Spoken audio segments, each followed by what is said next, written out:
Everyone thinks the moment you hit $100,000, life suddenly feels safe, that the anxiety disappears, the pressure fades, and for the first time, you can finally breathe. But the truth? For most people, that's when the real mental battle begins. Because from the outside, $100,000 looks magical.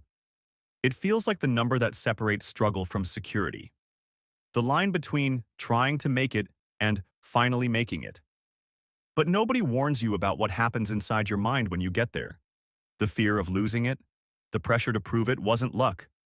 The silent identity conflict between the old version of you who struggled and the new version who now has something to protect. And that inner war changes everything. I'm Caesar, and I'm on a mission to take you to financial freedom, one mindset shift at a time. So if you enjoy simple, straight-to-the-point finance breakdowns that actually change how you think, subscribe now, and drop a comment below if this is the kind of money psychology content you want more of. Because by the end of this video, you'll understand something most people never realize. $100,000 changes your psychology far more than it changes your lifestyle. And once you understand that shift, you stop chasing money the way everyone else does. At first, the number feels unreal. You open the app, refresh the account, look again just to make sure it's still there. 6 figures. For years, this was the milestone, the dream, the proof that your discipline meant something. But instead of peace, something strange happens. Your mind doesn't relax. It becomes hyper-aware. Suddenly, every decision feels heavier. Every expense feels symbolic. Every mistake feels bigger than it should. Because before $100,000, your focus was simple. Get there. After $100,000, the question changes. Can you keep it? And that single question creates a completely different emotional reality. Now the game is no longer about effort. It's about identity. The spender in you wants reward. The disciplined builder wants protection. The fearful version of you whispers that one bad move could send everything backwards. This is the part nobody talks about. The first $100,000 doesn't just test your strategy. It exposes your psychology. Because money at this stage stops being numbers on a screen. It becomes a mirror reflecting your habits, your emotional triggers, your need for validation, your tolerance for uncertainty. And this is why some people multiply 6 figures into freedom, while others quietly fall back to zero. Not because they lacked intelligence, but because they never prepared for the mental weight of having something valuable. The truth is, the first $100,000 isn't a finish line. It's the moment money stops being about survival and starts becoming about self-mastery. And if you can win that battle, the next level becomes inevitable. The strangest part about reaching $100,000 is how quickly it can start to feel ordinary.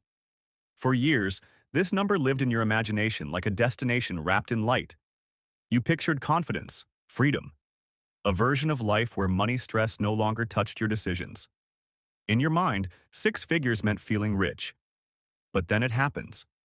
You finally arrive, and instead of the emotional high lasting forever, the feeling fades faster than you ever expected. A few days pass, maybe a few weeks. Then one quiet thought slips into your mind. I thought I'd feel richer by now. That thought is more dangerous than it sounds. Because what you're experiencing isn't failure. It's hedonic adaptation, the brain's ability to normalize what once felt extraordinary. The same number that once kept you awake with excitement slowly becomes your new baseline. What used to feel impossible now just feels normal. And this is where the psychological shift begins. The fantasy of dreaming about $100,000 is powerful because the mind fills the number with emotion. It represents relief, respect, control, possibility. But the reality of living with $100,000 is different. Now it's not a dream. It's context. Or it's the amount sitting in the background while your brain quietly starts asking a new question. What's next? And the moment that question takes over, the goalpost moves. $100,000 no longer feels like success. Now it feels like not enough. The brain is wired for progress, not arrival. So the second a target is reached, expectation expands. What once symbolized wealth now feels like the minimum required to stay comfortable. That's why the emotional reward shrinks so fast. And if you don't understand this shift, you become vulnerable to the most silent wealth killer of all, lifestyle inflation. This is where momentum starts to die. Not through one dramatic mistake, but through subtle upgrades that feel harmless. A nicer apartment because you earned it. A more expensive car because it matches the new identity. Bigger dinners, better aesthetics, smarter gadgets, a life designed to look like the milestone you imagined. And little by little, the number that once represented freedom becomes chained to higher monthly obligations. This is the trap. The fantasy said $100,000 would buy peace. Reality tempts you to buy appearances instead. And once your lifestyle rises to meet your income psychology, progress slows without warning. The painful part? Most people don't even realize it's happening. Because every upgrade feels justified, reasonable, deserved, temporary, until one day they look at their finances and realize something terrifying. They hit the milestone, but somehow feel further from freedom than before. This is where many people unknowingly destroy momentum, not because they stopped earning, but because the brain adjusted faster than their wisdom did. The moment your standards inflate faster than your assets, wealth stops compounding. It starts leaking. The people who truly build freedom understand one brutal truth. The moment $100,000 starts feeling small is the exact moment discipline matters most. Because what happens next decides whether six figures becomes a foundation or just an expensive illusion. The real milestone was never the $100,000. Not the number, not the screenshot, not the quiet moment of staring at six figures on a glowing screen. The real milestone was the person you had to become to create it. Because money this level doesn't appear by accident. It leaves clues in your routines, your decisions, your sacrifices, the way you respond when nobody is watching. And this is the part almost nobody prepares for. The first $100,000 changes your self-image. Before, money may have felt like something to spend, a reward for effort, proof that hard work should immediately translate into pleasure. But somewhere on the road to six figures, something deeper starts to happen. You stop thinking like a spender and begin operating like an allocator. Every dollar now has a role, a mission, a future purpose bigger than the present emotion. That shift is everything. Because spenders ask, what can this buy me today? Allocators ask, what can this become tomorrow?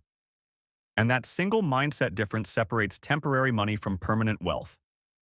The same transformation happens in the way you see the world. You move from consumer to builder. Before, life was filtered through desire. What to buy, what to upgrade, what to experience next. But now, your mind starts scanning for systems, assets, leverage, opportunities, machines that can produce value without demanding your constant presence. The game stops being about what you can consume and starts becoming about what you can construct. That's the internal rebirth. And then comes the deepest shift of all. The move from employee mindset to owner mindset. The employee asks, how much did I make? The owner asks, what did I build that can keep making? One thinks in pay cycles, the other thinks in repeatable outcomes. One trades time, the other designs systems. And when this switch happens, your relationship with money changes forever. Because wealth is no longer tied to effort alone. It becomes tied to identity. This is where habits stop feeling like discipline and start becoming who you are. Patience is no longer forced. It's natural. You no longer need motivation to wait. Because delayed gratification now feels more satisfying than instant reward. The short-term hit of status loses its grip. A flashy purchase no longer excites you the same way. Because something stronger has replaced it. Certainty.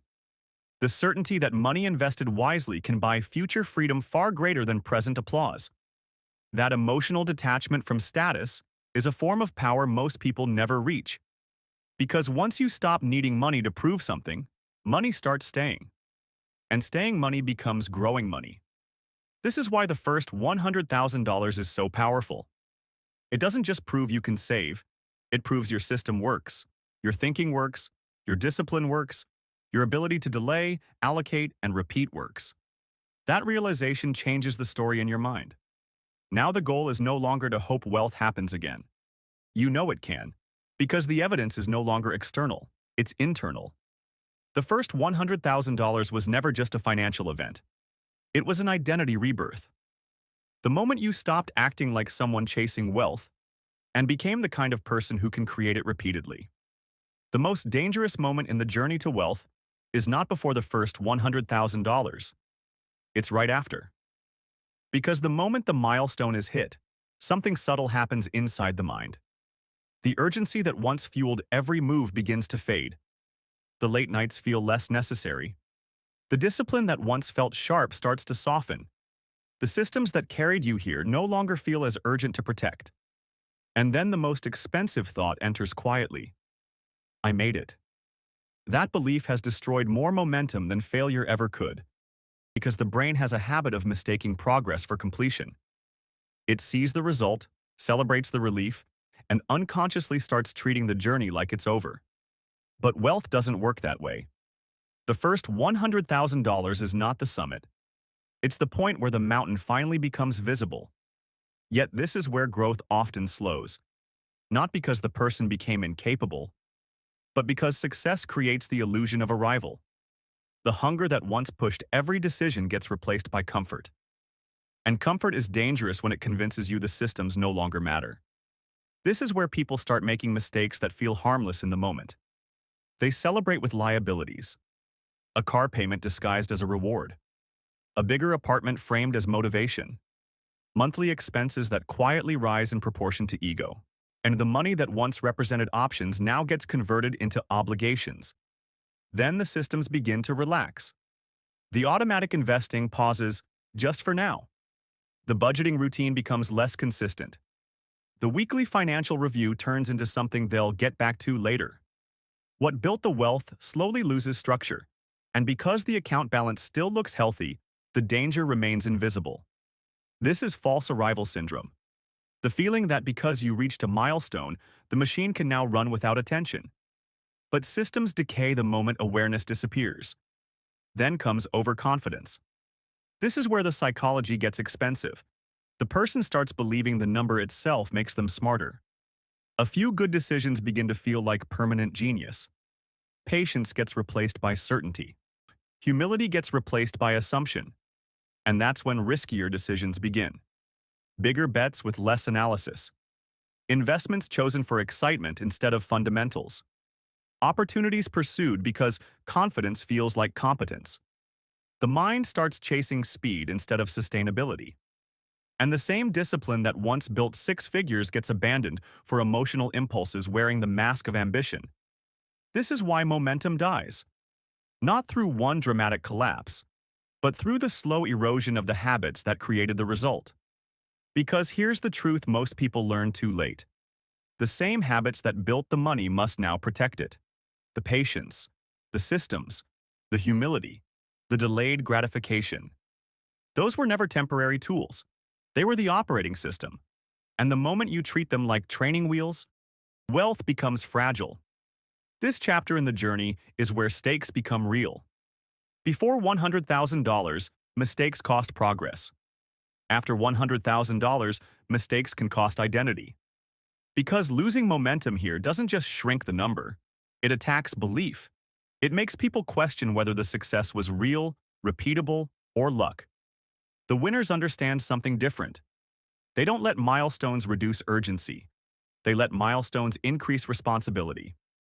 Because six figures isn't proof you made it. It's proof you've built something worth defending. And what you do next decides whether it compounds into freedom or quietly dissolves into a story that begins with, I used to have money. By now, the truth should feel impossible to ignore. The first $100,000 was never the finish line, not the destination, not the moment life suddenly becomes luxurious, not the magical border between ordinary people and the wealthy. It was something far more powerful. Proof. Proof that discipline can override impulse. Proof that systems can outperform emotion. proof that your psychology has evolved beyond the version of you that once chased short-term relief. That's why this number matters less than most people think, and more than most people understand. Because the value was never in the digits themselves. The value was always in what produced them. The routines you repeated when motivation disappeared. The patience you practiced when faster rewards tempted you. The identity shift that turned earning into building. That is the real asset. Money can fluctuate. Markets can punish. Unexpected life events can hit without warning. But a mind that knows how wealth was created can create it again. And that's where true wealth actually begins. Not when the number gets bigger, but when money transforms into optionality. It becomes the power to say no. No to bad deals. No to toxic environments. No to desperate decisions made under pressure. Money at this stage starts buying something deeper than status. It buys time freedom. The freedom to think before reacting. The freedom to wait for the right move. The freedom to stop trading every hour of your life for survival. And time changes everything. Because when time pressure disappears, the quality of your decisions rises. Then comes something even more valuable: emotional stability. The first $100,000 teaches you that peace is not found in consumption. It's found in capacity. The capacity to absorb emergencies without panic. The capacity to make decisions from values instead of fear. Capacity to stay calm when others are forced into rushed choices. That emotional calm is wealth in its purest form. Then money becomes decision power.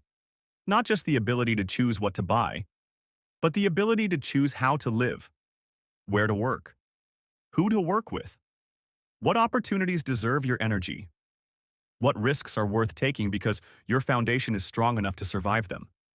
This is the philosophical shift most people miss. The real flex isn't reaching $100,000 once. It's becoming the person who can never go back to zero mentally.